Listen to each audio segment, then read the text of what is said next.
13. We're reverting to an older policy. But the key issue is the price. That was the concern then, and that is something we're discussing with SEBI. What gives you confidence that banks will be able to revive that account going forward? I mean, greater equity stake does mean more responsibility in terms of reviving that account. So, what gives you that confidence that banks will be able to do a better job?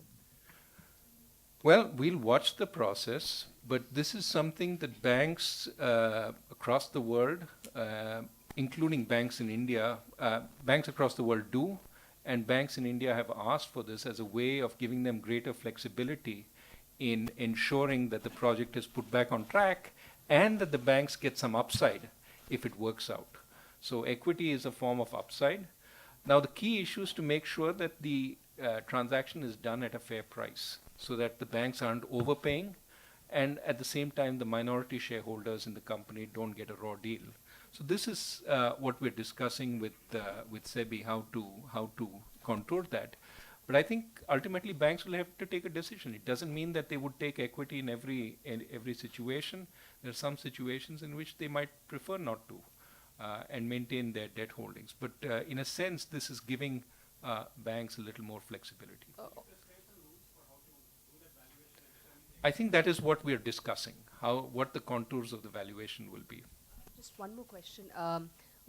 Considering that you've revised the March, no, just add on to that. Considering you have revised the March 15 inflation downwards, is it therefore given that the 16 target, March 16 target, could be 4%, or you're still keeping that open? No, I think the January 2016 target is 6%. That's all we have right now. What I was putting out was beyond that, we are probably going to move towards something like the government seems comfortable with something like the recommendations of the Urjit Patel Committee report. And so what we'll do beyond that, that gives you a sense of where we're going. But if we hit 6 by January 2016, we are at the outer extremes of that zone. So we've sort of delivered the economy into that next regime. Aparna? Sir, this is Aparna from Financial Express. You have brought the 6%, like in September we were looking at 6% in January 2016. That has been brought closer home to March 2015. So it's a clear positive you're seeing on the inflationary trajectory. Plus, you have listed out a lot of positive developments at the inflation side, and some of the things that you're looking out, which will, be material to that change in stance which you say. It looks like you had decided in September that you won't do anything in December. A lot of things have changed. Now, making certain that you would probably act on the accommodation going maybe 2 months or 3 months down the line, why not do it today? Why is it that even bond deals, commercial paper rates, everything is already signaling a fall in interest rates? Why the RBI is waiting for it? Let me just respond very quickly. We have to be a little careful about letting ourselves be led by looking in the mirror, right? It becomes self-referential. Markets are predicting what we're going to do. We are predicting what we're going to do based on what the markets tell us we're going to do. Somebody has to lead, somebody has to follow. We have not predetermined any course of action. Our course of action is determined by the incoming data, which is something we've been saying for some time, that the data will drive policy. And going forward, given that we don't want to flip-flop, we want to be relatively sure that we are on track. Remember, 6% in 2015 doesn't necessarily mean you'll hit 6 in 2016. Inflation is not a one-way street. It can go up and down. So we want to be sure we hit the 2016 target, deliver the economy into whatever new regime the government proposes, so that going forward we can move to that regime. So that is what drives policy. That is what has driven the policy statement today, and in no way is it predetermined. So, in terms of the expectation cycle as well, you also have the RBI expectation survey, the household survey. Uh, uh, the numbers from the survey are completely out of sync from what the inflation trajectory has been over the last 6 months or so. How seriously do you take your own survey of households, and what other things do you see in the expectation cycle? We recognize that this survey is largely adaptive, meaning that people look at food prices of last month and then they form their expectations. But what you need to take away from these surveys is the direction of change. And you might see in the last two polls, there has been a substantial easing of expectations in the near term, the 3 month. People are not yet sure about the 1 year, but they are clearly telling us that we look at inflation softening in the next two readings. That's what we look at that expectations for. And just to add that, it's only one part of the information set. If you look at the sub-indices within inflation, it gives us a lot more information about what people are going to feed into their expectations going forward. If you, for example, see a 2% or 3% fall in inflation, say in housing, it's reasonable to assume that 3 months down the line, the expectations are going to come down, everything else being equal. So it's one part of the information set, much like several other variables that we have, including our models. Also, I think people trash that inflation survey too easily. These are real people. These are real people who have expectations about inflation. They may not be reading the financial newspapers or have a sophisticated sort of model in mind, but they're the people whose inflation expectations matter, right?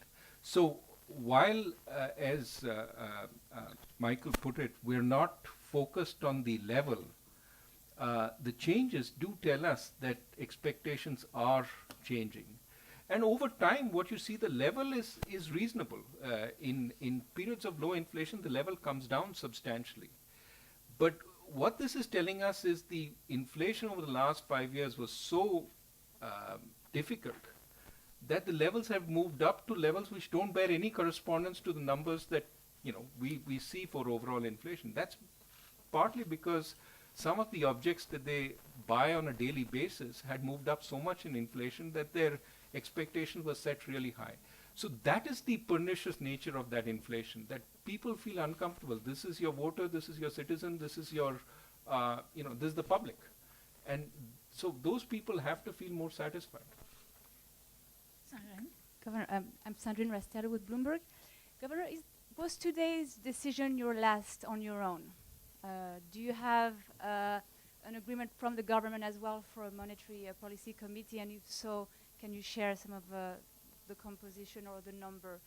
And the second question I had is, 2015 could be a great year for India. Everything's aligned with the oil prices. What do you think is needed on the government side for the monetary and the fiscal and reform policies to work best together? First, I don't formulate policy on my own. I have the gentleman sitting on my left as well as the gentleman sitting on my right. We all discuss and policy emerges from that. Second, going forward, I presume the outcome of these discussions, which are still going on, will be a monetary policy committee. When that will take charge, how that will take charge, is something that we still have to determine. The broader point there is to formalize this collegial decision making so that it's not one person who sort of is the figurehead who's supposed to be the final decision maker. On the point of revival of growth and revival of India, I mean, our projections are for a steady pickup in growth going forward after perhaps some weakness from agriculture in the third quarter. I think the government is seized of the central things it needs to do in the short term, which is fix power, fix mining, especially coal and iron ore, and also make land acquisition easier so that some of the large projects can go on.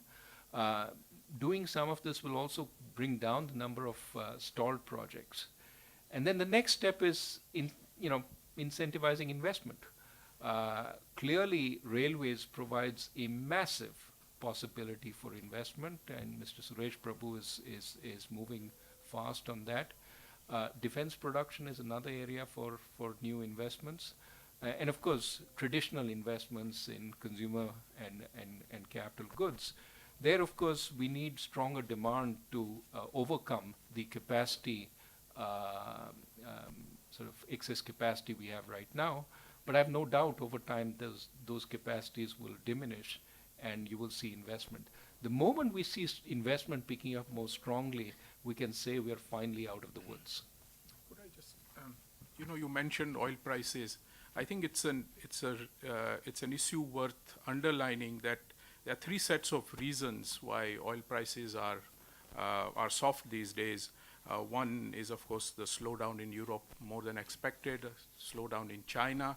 But there's a third, and there is a price war going on.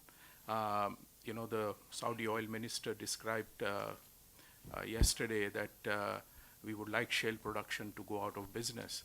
Now, price wars result in very steep declines, but when the war is over, you can see a rebound. So there is no secular reason why oil prices should fall $30 within a space of few weeks. So it's for a country this dependent on hydrocarbons from abroad, it's a risk we have to build into all our projections.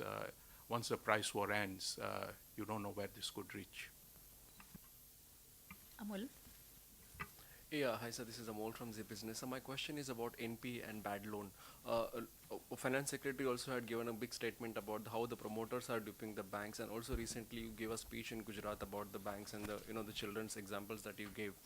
I want to understand, sir, what is actually RBI's stand and government's stand in terms of recovering the money from the banks when you clearly say, recovering the money from the promoters, when you clearly say that there are certain number of promoters who have actually duped the banks, duped the loans? See, I think it's important to put, to be clear about what we're talking about. Yeah. There are a large number of promoters who've taken genuine risks and gotten into trouble because the economy wasn't so strong, because projections were perhaps over-optimistic, sometimes even because capital structure was not appropriately, capital was not appropriately structured, loans were too short-term and so on. Those situations we have to work through. The bankers have to recognize that mistakes have been made, that we have to work with the promoters, and the allocation of losses has to be fair. That those who get more of the upside have to take more of the downside in bad times. Those who get more of the upside in good times. That's what we're working on trying to achieve through the CDR process, etc., through this new joint lending forum that we've put together to make sure that those projects, the important thing from the economy's perspective is, are put back on track, because these are valuable resources. We don't want them to be lost for the economy. We need to put them back on track. That's one thing we have to do. And that's where some concessions have been made by the banks. Concessions will have to be made by the promoters. Some cases, some promoters will have to give up control. That process will have to take its own course. We're not determining that. The banks will determine that, because after all, they're on the scene. There's a second category where promoters are deliberately standing in the way of recovery, where sometimes, not all these amount to fraud, some is just standing in the way, some is actual fraud, where assets have been taken out of the business, sometimes money has been transferred to abroad, and those are. There we have to send a strong message that that kind of action is intolerable in the Indian scenario, and you will not get away with it. And that's why we're talking with the government. We're working very hard on trying to deal with that. Now, both sides, if we can speed up the judicial process, especially things like the debt recovery tribunals, I think it will help. And I have argued, and I will argue again, I said this earlier that will help bring down some of these risk premia that we are subjecting new projects to. Remember, we've got a massive infrastructure investment needs. So one, we don't want to scare away promoters from taking that up. We need people who want to take risks, who will take risks. But we also have to make sure that if those projects get into trouble, bankers can get their money back. If bankers can't get their money back, they're not going to give you loans at a cheap price. So making sure the debt recovery tribunals work better, making sure that you don't have excess number of stays, excess number of appeals, that is what we need to focus on. So also just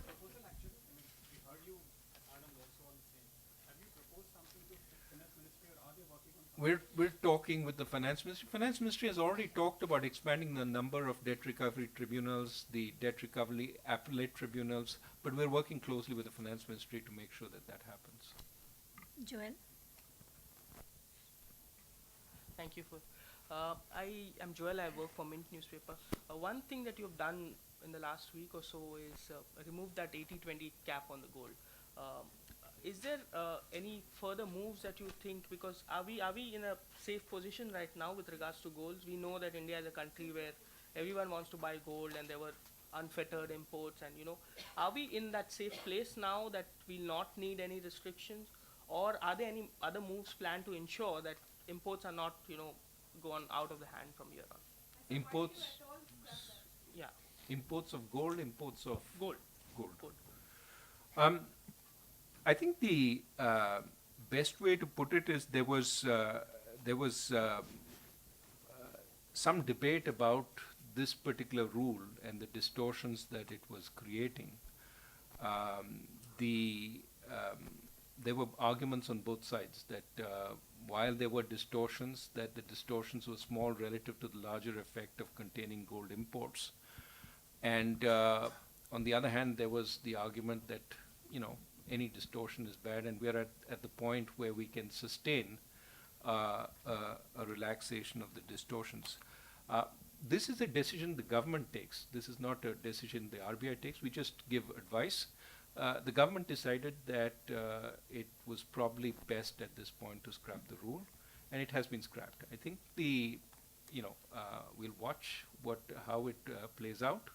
Of course, there are now further requests to change the duty structure, etc., that the government will view in its own good time and decide.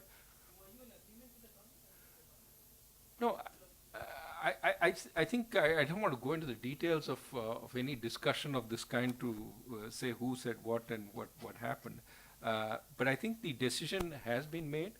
I think the decision is a reasonable one, and let us see how it plays out.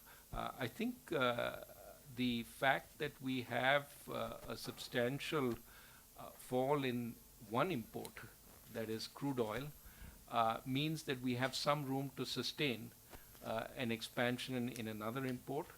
But my hope is that, apart from the natural demand for gold because of, weddings, jewelry, etc., that investors increasingly see financial assets as the home for investments rather than gold. And hopefully the performance of financial assets, both fixed income as well as equities, will convince more and more of them to put their money in those kinds of assets in a diversified and safe way, of course, rather than in real,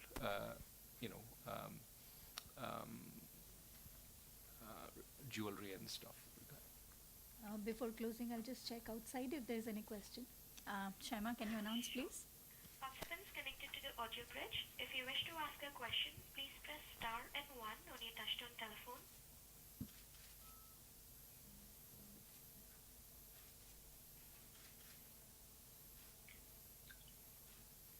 Anyone who has a question, you may enter star 1 on your touchtone telephone. No question, I guess. I think Should we come back to the room? I don't know what sequence somebody you is have. asking something. Yeah, what sequence? Okay, go ahead. Yeah, Shaima, somebody is asking. There's no question in the queue. Okay. Okay. Can I quickly ask one? Governor Swati Khandelwal from Bloomberg TV. We know that the appointment process for banks, PSUs was done. We were expecting that to be expedited with the ED process, ED appointment soon. When is it likely to be closed, sir? Because we know that one stage of it is cleared. Is it some timeline that you can put to it, sir? No, I think that's a question Secretary DFS would be better able to answer. You should pose the question to him. Governor Kavita here from CNBC आवाज़ पिछले हफ्ते ही आपने payment banks और small banks पर guidelines बनाए थे उसमें आपने कहीं ये भी कहा है कि एक तरह से आप शुरुआत कर रहे हैं RBI शुरुआत कर रहा है तो क्या इससे हम ये मान लें कि यहाँ पर भी पिछले बार की तरह दो मतलब कुछ 1-2 लाइसेंसेस ही मिलेंगे ज़्यादा लाइसेंसेस आप इस बार इस राउंड में तो नहीं बांटेंगे? See, I don't have a number. We will have 2 expert committees which will opine and then give us a set of candidates, and then we'll go through that also. My guess is, and this is just a guess, that it will be certainly more than 2. And I don't want to put an upper limit, I don't want to put a lower limit, other than saying it probably will, lower limit will not be 2. We need to ensure there are a variety of participants that are licensed here so that we can learn from the experience. So I think that would imply a reasonable number. So yes, this will be a full-fledged licensing process, and hopefully we'll get enough applicants that we can choose a good number.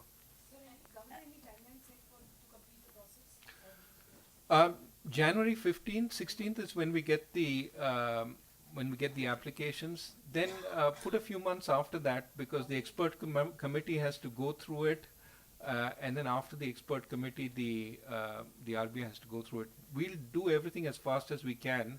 The whole process for the bank license, we got the applications in January, was it? No. We did it in 3-4 months. So I would, use that as a benchmark. Right. Thank you, friends, for joining us at this press conference. Thank you very much.